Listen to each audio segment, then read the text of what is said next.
Halo semuanya, perkenalkan nama saya Dora Konya Pandini Satparnanda dari kelas 11 OTKP 1 dengan nomor absen 6. Hari ini saya berkesempatan untuk menjelaskan salah satu materi dari pelajaran otomatisasi tata kelola kepegawaian, yaitu bab 7 yang berjudul menyusun daftar urut kepangkatan pegawai. Materi yang saya akan jelaskan pada hari ini adalah memahami daftar urut kepangkatan yang terdiri dari pengertian pengadaan pegawai, yang kedua tujuan pembuatan daftar urut kepangkatan, yang ketiga adalah jenjang pangkat PNS. Materi yang pertama adalah pengertian pengadaan pegawai. Hal-hal mengenai DUK ini sebelumnya diatur dalam Peraturan Pemerintah Nomor 9 Tahun 1952 tentang daftar susunan pangkat dan kenaikan pangkat pegawai negeri. Namun, peraturan ini sudah dianggap tidak sesuai lagi oleh masyarakat dan membuat pemerintah menerbitkan kembali peraturan baru, yaitu Peraturan Pemerintah Nomor 15 Tahun 1979 tentang daftar urut kepangkatan pegawai negeri sipil atau yang biasa disebut dengan DUK.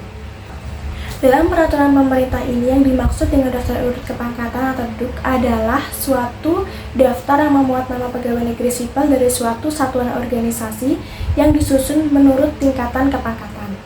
Materi yang kedua selanjutnya adalah tujuan pembuatan daftar urut kepangkatan. Seperti yang termuat dalam Peraturan Pemerintah Nomor 15 Tahun 1979, secara garis besar penyusunan DUK ini bertujuan untuk yang pertama adalah sebagai salah satu bahan objektif dalam melaksanakan pembinaan karir untuk pegawai negeri sipil.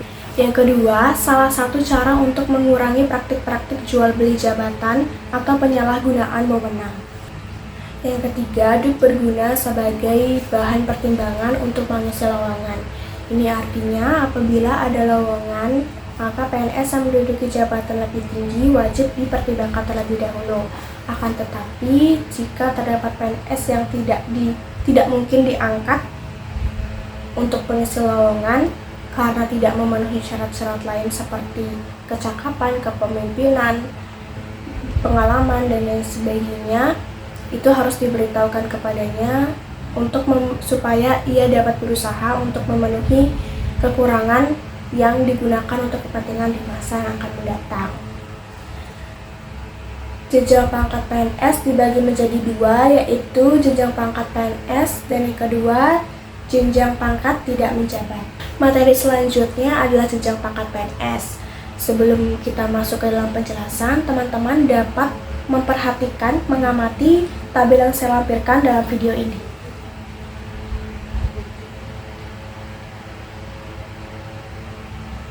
Dalam tabel tersebut, nomor urut pertama adalah jenjang paling rendah dalam suatu kepangkatan di kepegawaian, sedangkan nomor urut paling terakhir adalah jenjang paling tinggi dalam kepangkatan pegawai negeri sipil.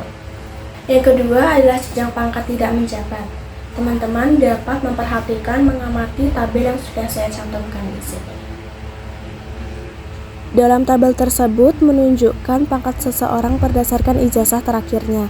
Misalnya saja, seseorang dengan ijazah SMA, pangkat paling rendah adalah sebagai pengatur muda dengan golongan 2A, dan pangkat tertinggi yang bisa diraihnya adalah penata muda tingkat 1 dengan golongan 3B.